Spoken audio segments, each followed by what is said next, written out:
রাত কন্যাকুমারীতে ভারতের শেষ শিলাখণ্ডের উপর ধ্যানমগ্ন রইলেন নরেন্দ্র। তারপর উঠে এলেন এক দিব্য অনুভূতি নিয়ে। চারিদিকে রটে গেল এই খবর, এমন দুঃসাহসী সন্ন্যাসীকে দেখতে, তার বাণী শুনতে দক্ষিণের অসংখ্য যুবক ভিড় করে আসতে লাগল নরেন্দ্রর কাছে। তারাই একদিন খবর আনল আমেরিকার শিকাগো শহরে শুরু হতে চলেছে এক বিরাট ধর্ম মহাসভা। পৃথিবীর সব ধর্মের প্রতিনিধিরা শিকাগোয় যাচ্ছেন স্বামীজি, কিন্তু হিন্দু ধর্মের প্রতিনিধিত্ব করতে কাউকেই তো ডাকা হয়নি। আমরা চাই যথার্থ হিন্দু সন্ন্যাসী হিসেবে আপনি এই ধর্ম মহাসভায় অংশগ্রহণ করেন স্বামীজি। আপনি পারবেন বিশ্বের দরবারে ভারতের শ্রেষ্ঠত্বকে তুলে ধরতে। আমি যে রিক্ত সন্ন্যাসী, আমার অত অর্থ কোথায়? সুদূর আমেরিকায় পাড়ি দিতে কত অর্থের প্রয়োজন তা তো তোমাদের অজানা নয়। স্বামীজি, আমরা নেব সে দায়িত্ব, আপনি কেবল সম্মতি দিন। কি বলছো তোমরা? হ্যাঁ, আমরা আজ থেকেই জাহাজের ভাড়ার জন্য অর্থ সংগ্রহে নামব। আমাদের প্রিয় স্বামীজিকে আমরা শিকাগোর ধর্ম মহাসভায় পাঠাবো।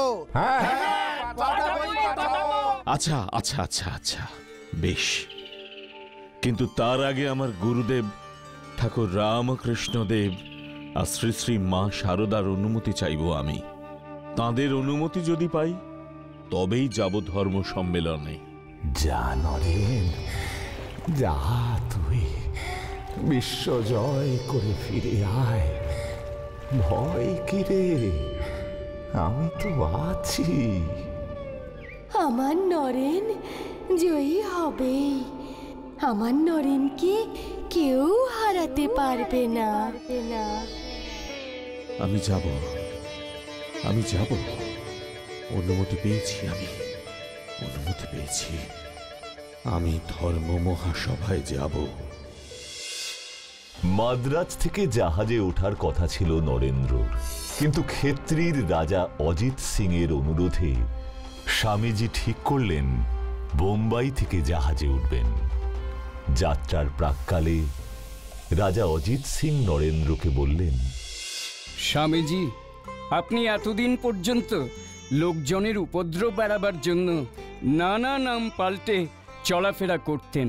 কখনো সচ্চিদানন্দ, কখনো বিবিদিশানন্দ।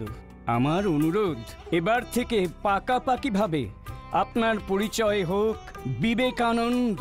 স্বামী বিবেকানন্দ নাম নিয়েই আপনি যোগ দিন শিকাগোর ধর্ম মহাসভায়। আচ্ছা, বেশ, তাই হবে। আজ থেকে বিবেকানন্দ নামেই আমার পরিচয় দেব।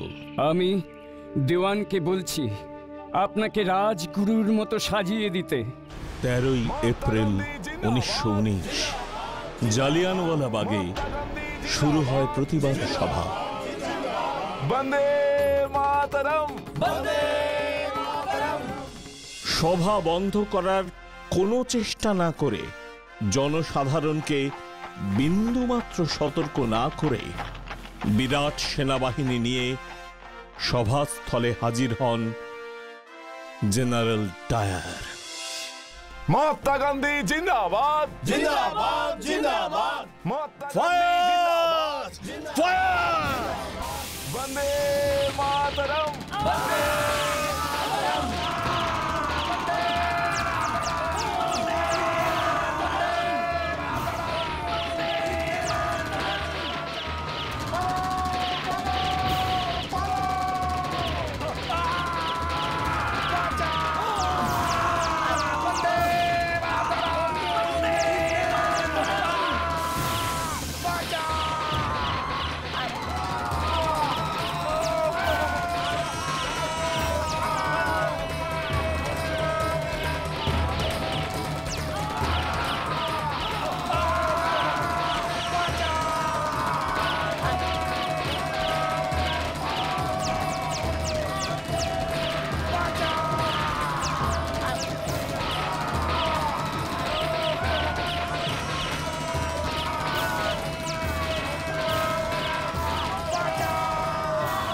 10 মিনিট ধরে নিরস্ত্র জনতার উপরে চলে গুলি বর্ষণ, নিহত হয় 1000-এরও বেশি মানুষ, আহত হয় অসংখ্য।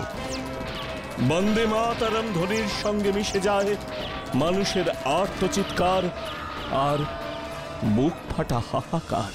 বাপুজি, বাপুজি, আপনি চুপ করে থাকবেন না, কিছু অন্তত বলুন।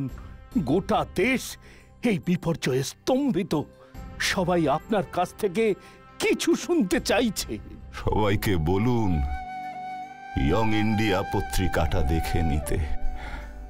যা বলার ওখানেই বলেছি, আমার আর বলবার মতো ভাষা নেই।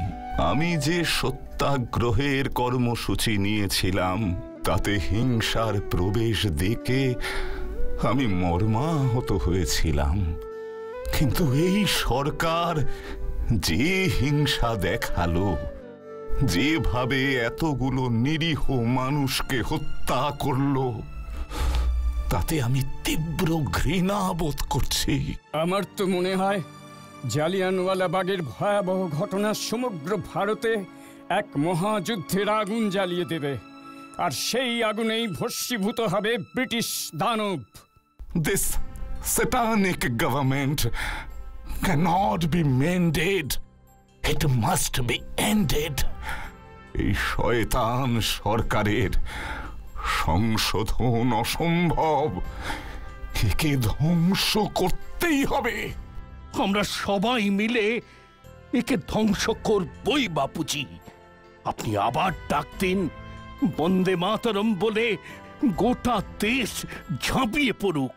আজ আর কোনো জয়ধ্বনি নয়, আজ নীরবে থাকার দিন। আজ ওই হতভাগ্যদের জন্য একটু কাঁদি, একটু চোখের জল ফেলি। আমি জানি না এই দিনটিতে গুরুদেব রবীন্দ্রনাথ কি ভাবছেন, কি করছেন তিনি আজ। হিংসায় উন্মত্ত পৃথ্বী, নিত্য নিঠুর দ্বন্দ্ব, ঘোর কুটিল পন্থ তার, লোভ জটিল বন্ধ। নূতন তব জন্ম লাগি, কাতর যত প্রাণী, কর ত্রাণ মহাপ্রাণ, আনো অমৃত বাণী। বিকশিত কর প্রেম পদ্ম, চিরমধু নিঃসন্দ। শান্ত হে, মুক্ত হে, হে অনন্ত পুণ্য, করুণা ঘন ধরণী তল, কর কলঙ্ক শূন্য। এত পাশবিক প্রবৃত্তি যাদের, এত নৃশংস হতে পারে যে শাসক, তাদের দেওয়া সম্মান, তাদের দেওয়া পুরস্কার, তাদের দেওয়া উপাধি আমাকে মানায় না।